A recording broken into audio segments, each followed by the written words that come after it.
Okay, so this morning we're going to look at exercise with examples to exercise 13.3. Is that correct? Huh? Yes. Okay, and this is on page 446. Okay. So we are told towards the end of the 2010, the names of members of the Springbok squad to tour the United Kingdom were released. The number of test caps held by the members of the squad at the time is given in the following table.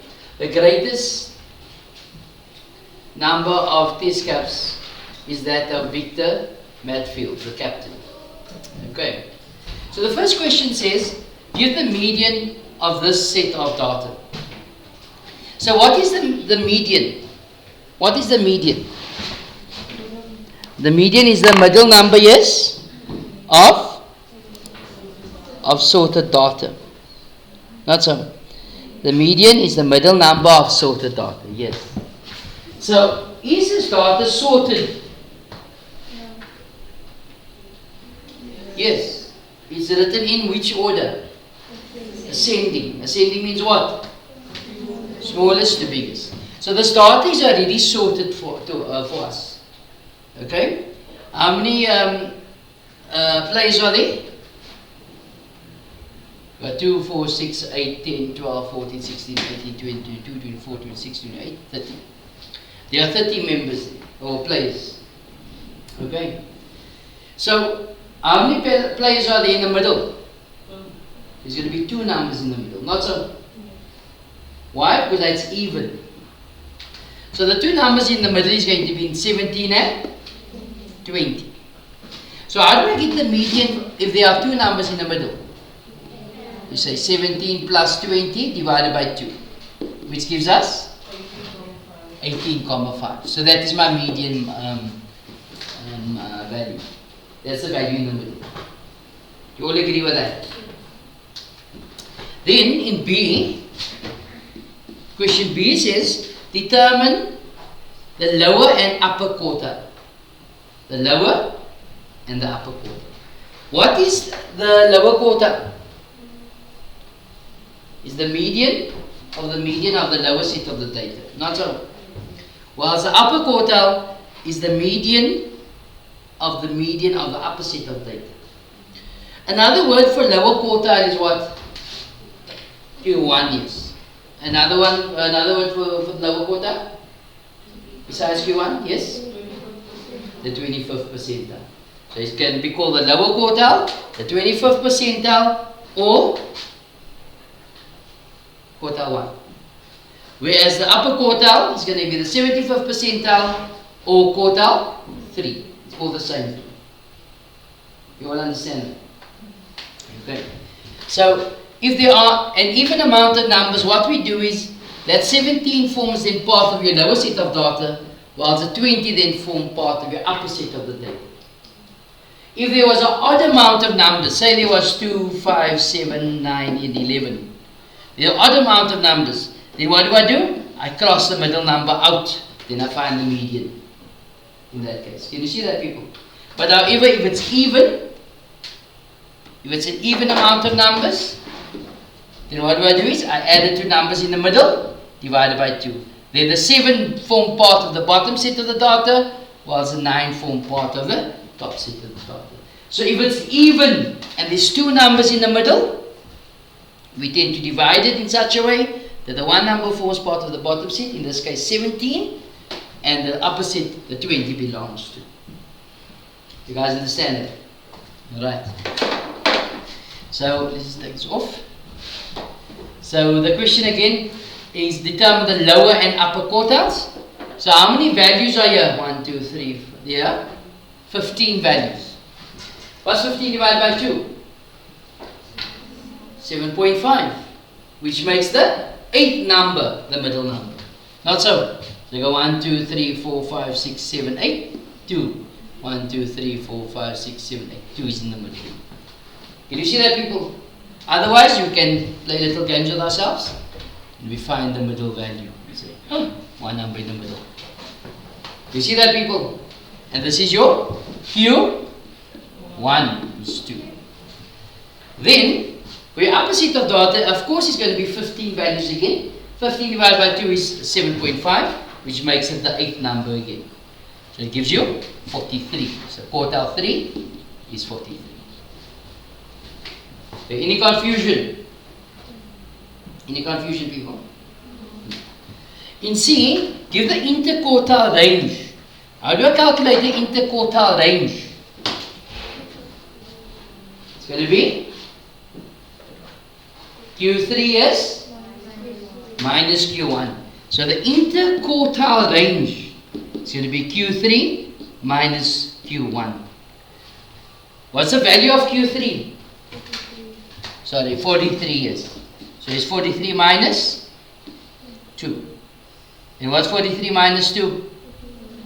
41. Can you see that, people? So the range of from Q3 to Q1 is going to range over 41 units. In other words, how much of the data, what percentage of the data lies between Q3 and Q1? Sorry? 50%, yes, absolutely. Why 50%? You can tell me why 50%? Because the quartiles divide your data into quarters. Quartiles divide your data into quarters.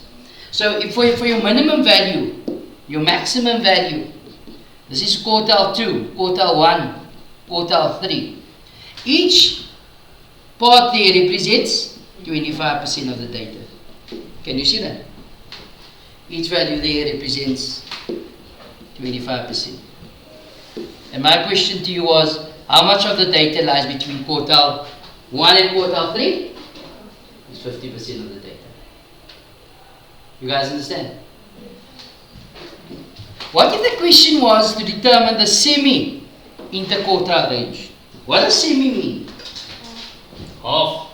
So it's a half of your interquartile range. What would have been different in calculation here? We would have further divided by 2, which I have given you 20.5. You guys understand? Right. Now we're looking at D. And D is now new to you, okay? In D they said, the question says, use a given definition of an outlier to determine whether 101, the number of test caps earned by Victor Matfield at this time, is an outlier for this data set. People, we can see, you can almost see that this is, it looks like it's lying far from the data set. We look from 68 to 101, that as a range of, or the gap between that is 30, so it's going to be 23, I think it is, no? So that gap between 68 and 101 is 23, which is fairly large. Can you see that, people? So that, just by the looks of it, might be an outlier. It could be an outlier. Okay, why? What is an outlier? An outlier is a data point that lies far from the data set. Make sense? So they ask us here by calculation, using the given definition of an outlier. So there is a calculation that we can use to substantiate, to explain our answer why we're picking to be an outlier. Okay? So to do the calculation is going to be your quartile 1 minus 1,5 times the interquartile range. Okay? Or quartile 3 plus 1.5 times the interquartile range. Okay? So just by the offset we can see it's an outlier. Not so. But I will show you by calculation how we can calculate without now guessing what an outlier, if it is an outlier or not. They didn't ask for the bottom set of the data. But I'm going to show you how we apply it anyway. Okay, is it okay? This question wasn't asked. Because they're talking about Victor Matfield, which is on the top end of the calculation, which makes this the calculation we are looking for, particularly in this question. Okay? But if they ask you, if they don't specify, then I would have to do both. Does it make sense, people? Yes. Okay. So what is your value of Q1? Q1 is 2 minus 1.5 times. What's the value of your interquartile range? 41. So work that out.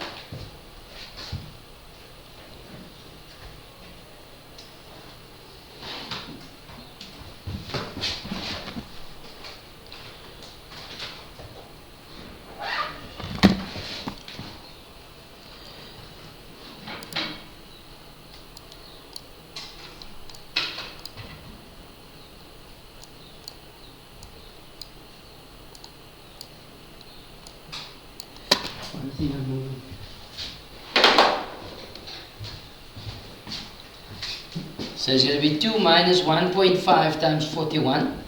Give us a negative 59.5.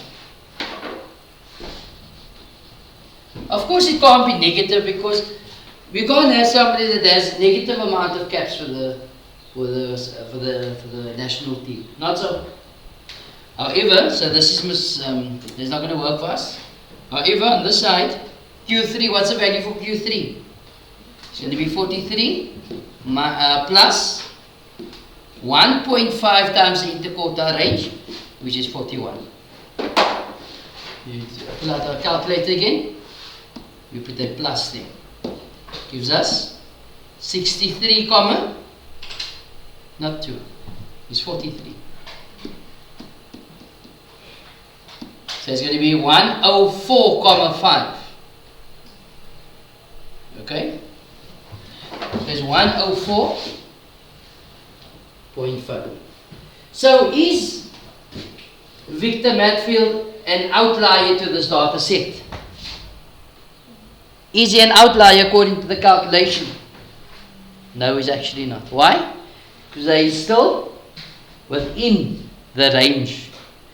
If the value was more than 105, for argument's sake, if the value was more than 105, then you would have been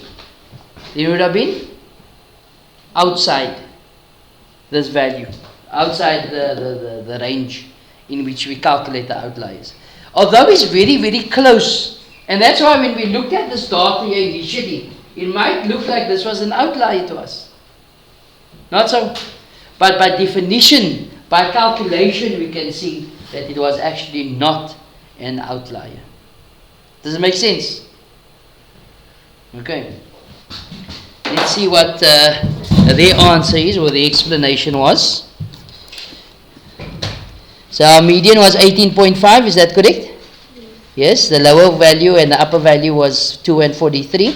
The interquartile range was 41. And then for D, we got 104.5. The data item 101 is not greater than 104.5. Therefore, although it's very close to that value of 104.5, therefore it is, the other side is an outlier.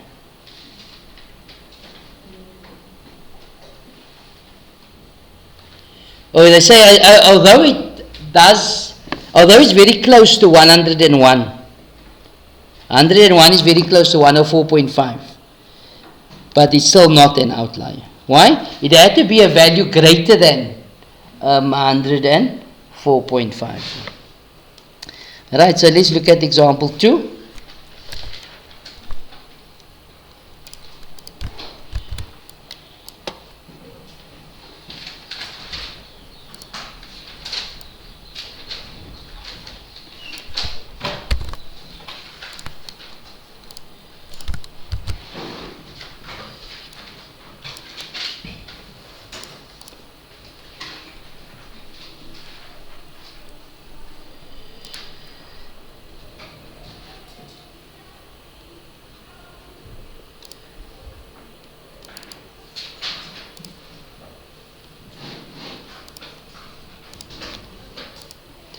Okay, so in example 2, The ordered percentage mark for 19 learners in grade 11 class are given in the following table. So here we got 19. Remember now in the previous example, they gave us an even amount of numbers. Not so. Now they're giving us an odd amount of numbers here. So how many numbers are going to be in the middle? 1. And when we work out our lower quartile and our upper quartile, we cross that value out. You guys see? Right, see the difference? So let's look at A. In A, they ask you to give the 5 number summary for this data. So what is the 5 number summary? It consists of the lowest value, quartile 1, quartile 2, which is also what?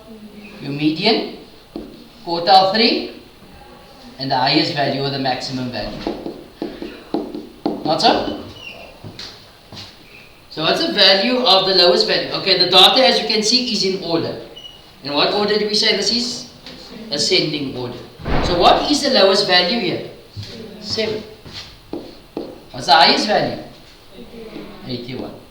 So since there are 19 values, 19 divided by 2?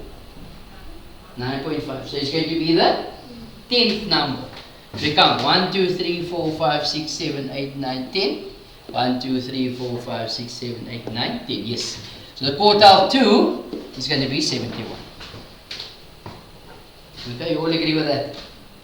Any confusion? Now for the lower quartile or quartile 1, I cross this out now. What's the one value in the middle? So now we must find the median of the lower set of data. Okay? So how many values are here now? 1, 2, 3, 9. Not so? 9 divided by 2? 4.5. So it's going to be the 5th number. So it's 1, 2, 3, 4, 5. 1, 2, 3, 4, 5. Yes, there's 59 there. And then 1, 2, 3, 4, 5. 1, 2, 3, 4, 5. So it's going to be 79. Okay. You all understand? In B, in question B, they ask you to calculate the interquartile range. How do you calculate the interquartile range? Quartile 3 minus quartile 1. What is the value of quartile 3? So it's 79 minus 59. What's 79 minus 59? 20. That's my interquartile range. Understand? It's fairly simple, no?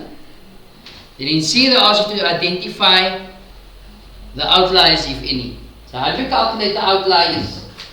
We say Q1 minus 1.5 times the interquartile range. Not so?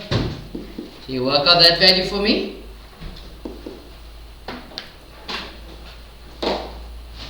And then you work out Q3 plus 1.5 times the interquartile range. So I'll give you a chance to do those 2 calculations quickly and list if there are any numbers that's lying, any numbers that will be considered as outliers according to that calculation.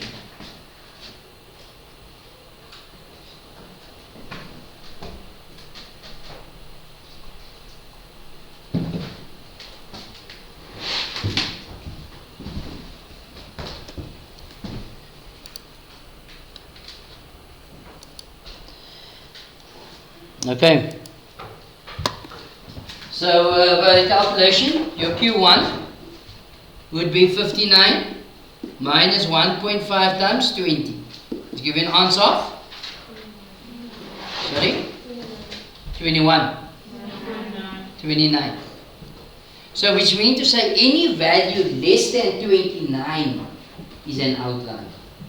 Does it make sense? Any value less than 29. So how many values are there? 2, 7 and 23 is less than 29. Not so? So Q3 is 79 plus 1.5 times 20. So it's going to give you 109. Not so? So there's no value more than that. So therefore, 7 and 23 are your outliers. 3 are outliers. There are 2 outliers here, which is namely 7 and 23. Alright. Any confusion, people? Any confusion? No. Okay. So for homework, I want you guys to do exercise 13.3. In 13.3, I want you to do number 1. Okay, it's a fairly short exercise. So I want you to do the whole exercise, okay? Okay, so the calculations not so many. I'm just going to show you how to draw. I know the question was not to draw a box and whisker diagram here. Okay? You all agree that wasn't the question, no? But I'm going to show you how to draw a box and whisker. I'm going to refresh your memory. Because many a time the learner messes this question up in the exam, okay? So again, the question was not to draw a box and whisker. I'm just going to add that to the explanation here. So if the question was to draw a box and whisker diagram, we'll do it as follows. We need a scale. We must always have a scale on the graph. Okay? Because you're having a scale will show us if the data is skewed or not skewed and so on. Okay? So what is the lowest value here? 7. The highest value is 81. What's 81 minus 7? Should be 74. Divided by 10. It's going to give you 7.4. So what I do is I'll make each unit 8. Okay? So I go 0, 8, 16, 24, 32. What comes after 32? 40, yes? 48? Okay, so that's going to be 2. So I must get in 1, 2, 3, 6, 7. It's going to be too big. Let's make it 10. The 10 would work. So it's 10, 20, 30, 40, 50, 60. I don't want to take that off, so it's 70, 80. So 81 is the highest, so I have to go 90. Okay, you all agree with that? And I use a ruler to measure this here. One is not going to be 2 centimeters and the other is going to be 4 and 8 and so on. Okay, use your ruler there. So when we draw the box and whisker diagram, the lowest value is 7. So if that is 10, 7 is approximately there. Okay, it will be a little bit more over. Okay, so its midway will be 5. Then for your highest value is 81. There's 80, so 81 is just over that. Make sense? For Q2, 71. Looks like I would have to take this off.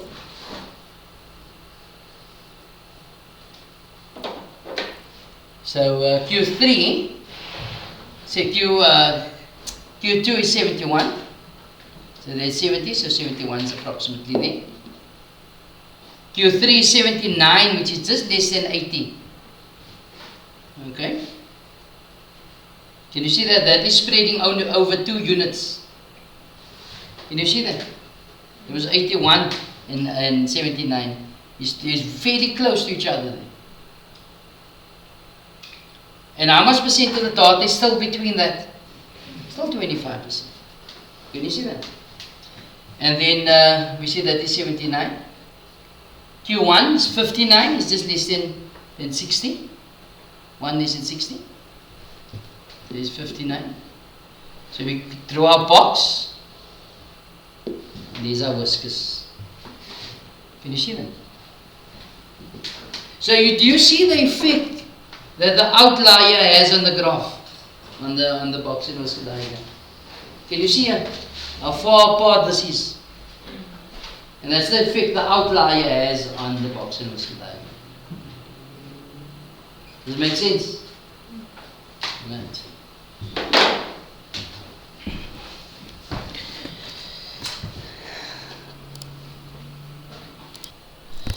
Okay, so now we're looking at the cumulative frequency polygon, your cumulative frequency graph. Okay, it is also known as your ogive graph. Ogive, whatever you want to call it. That is another word for the cumulative frequency polygon. Okay. So in example 1, we are told consider the following table of group data. Now, if you see that x is between values here, they give you an interval as they give you here. Then this is called group data. Okay?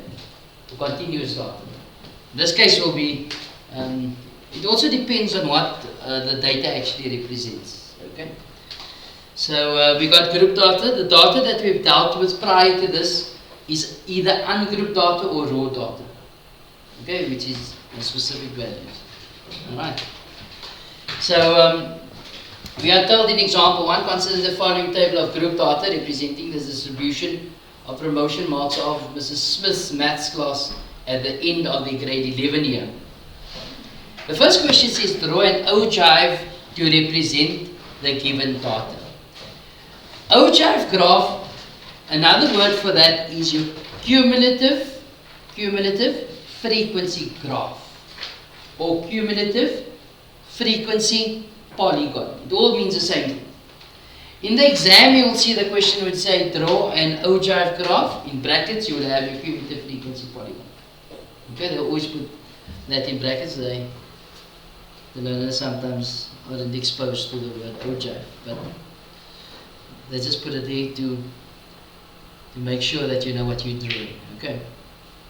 So to draw your cumulative frequency polygon, what we need is your cumulative frequency.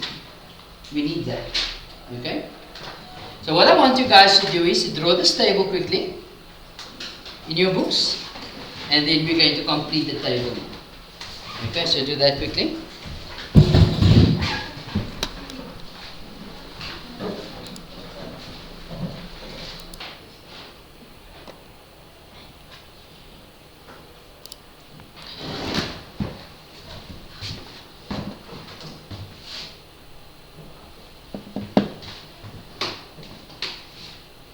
So the question says draw an ogive to represent the given data.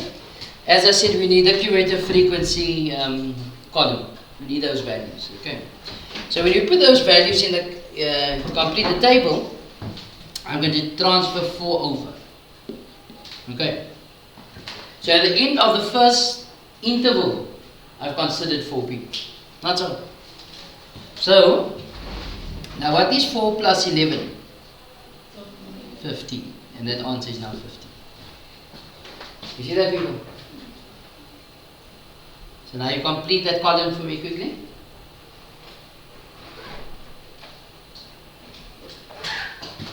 What does accumulate mean? Is to build up, not so. To accumulate the wealth is to build your wealth, okay? Or to retain it and build on from there. Alright? So what's the next number? 15 plus 9? 24. Then? 32. Then? 35. You see this value here, the final answer in your cumulative frequency will always be equal to the total number. Make sense? So that's that. Now the points that we're going to plot for the ogive graph or your cumulative frequency is as follows. I take the end point of the class interval and your cumulative frequency value. So what I'm going to plot? 20 and 4.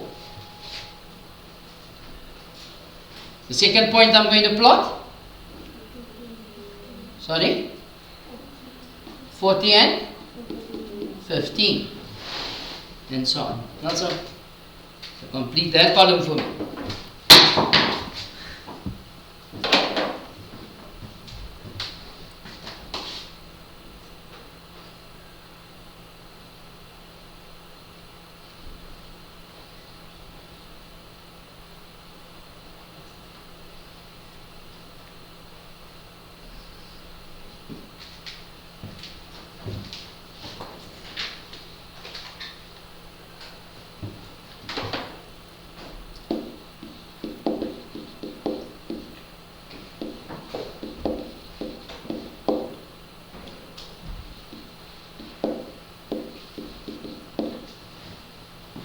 Okay? You all okay with that? So when I now plot it on my cumulative frequency graph, or on the grid, okay? Of course, on your x-axis, or your independent variable, always go this column. Not so? And then your dependent will be your cumulative frequency column. Okay? So, hence these are the points we plot. Alright, you guys understand? So, let's just take this out here. So the points, as you can see, this is going to be your promotion mark. Or you can write your interval. And then here your cumulative frequency goes there. Okay. So since they are, we look at our categories or our interval here, it goes from 0 to 20, 20 to 40. So I don't need to represent 30 and so on. Not so. So it goes from 0 to 20. Let's say 0. So I make that 20, 40, 60, 80, 100, and I have enough. Remember, we're going to always try and make the values as big as possible. Okay? Because if the diagram is small, and then, if the diagram is big, then to read off from the graph is going to be more accurate. Can you see that, people? The bigger the graph, the more accurate it will be. Not so? We now, of course, draw the graph properly. So if I put this in here, it's going to be 20, 40, 60, 80, 100. How did I know I must go in increments of 20? Because looking at this here, it goes 0 and so on. Can you see that, people? I didn't have to go in tens there. Does it make sense? Right.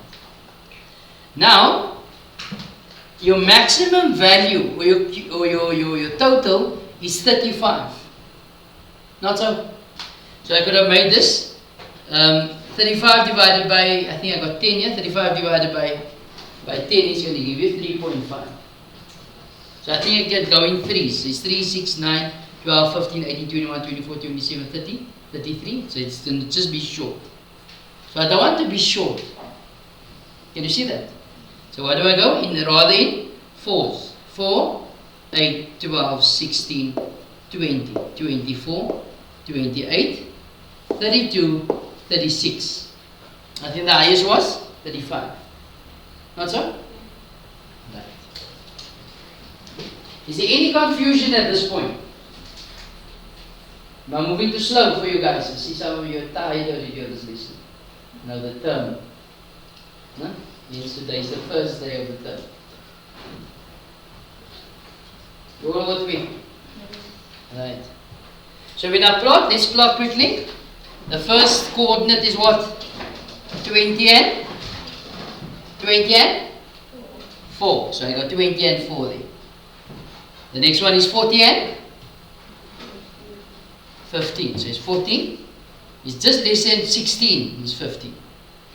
So I'll give you a chance quickly to plot the remaining points. And then the last few questions I'll just wrap up before the bell rings. Okay?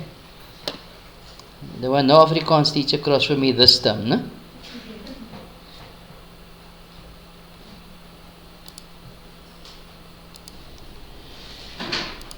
Okay. So let's just wrap this up quickly. 60 corresponds with? What? 24. 60 and 24. 80 and 32. 100 and 35. So it's just less than 36. 1 less than 36. Not so. So freehand, not with a ruler. Freehand, we connect the dots. Okay, do what we do best in life. Somebody tells us one thing and then we connect the dots to everybody else. No?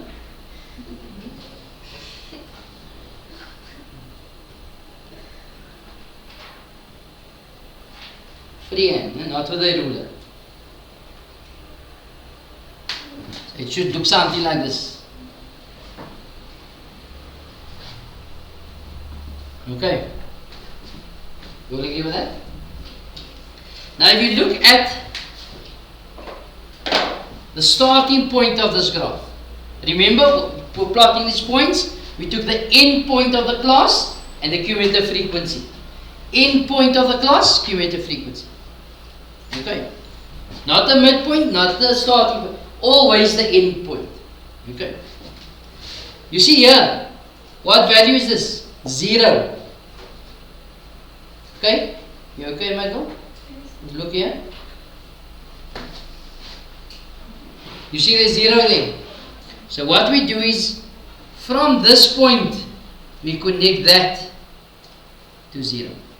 And this is what we call the grounding of the graph. The graph needs to be grounded. So if this had to be 10 here, then where do you think that point will go to? To 10 and not to 0. Make sense, people? We must ground the graph. There's normally 4 marks on this graph. Okay? One being the grounding part. Then for the coordinates there's 2 marks. And for a smooth curve is the 4th mark. Can you see without using a ruler? Okay? I hope you're not getting off the cards now. Oh my words. Right, let's just wrap this up quickly. This is on the graph, indicate where you would read and estimate value of the median. What is the median? What is the median? Middle number of sorted data. Okay. Let me put here median. Is the middle number of sorted data. How many values are here? How many entries are here? 35. Not so. So I say 35 divided by 2 is going to be 17.5. Not so. This is an approximation, people.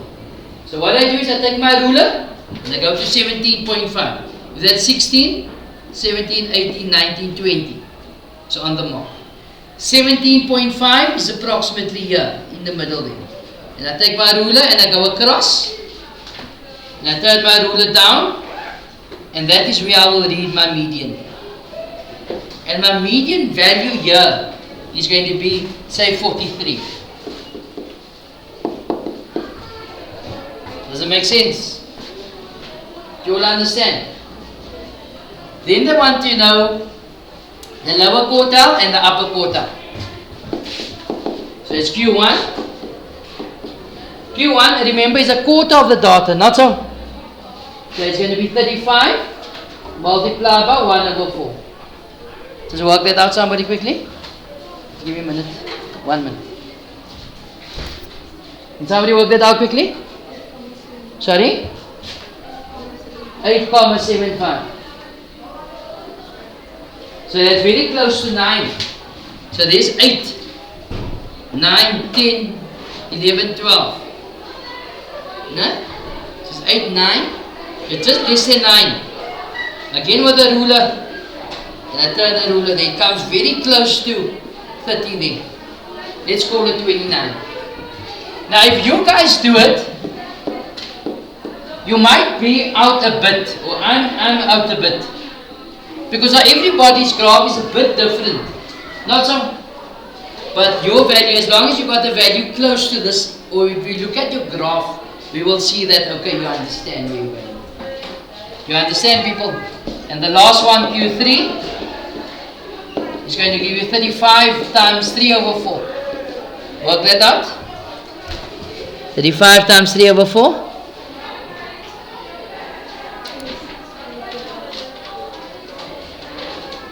What do we get? 36, 25. 26, 25. So now we go. There's 24, 25, 26.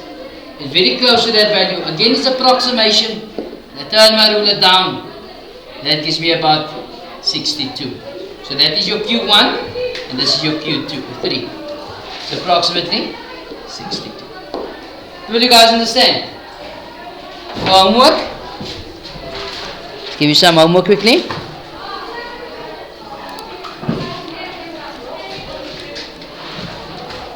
If you go through the example, you'll see it's not exact values as we have, but it's an estimation of those values. For homework, I want you guys to do exercise 13.4, number 1, 2 and 3. Okay, number 1, 2 and 3. People, enjoy the rest of your day. Good morning, class.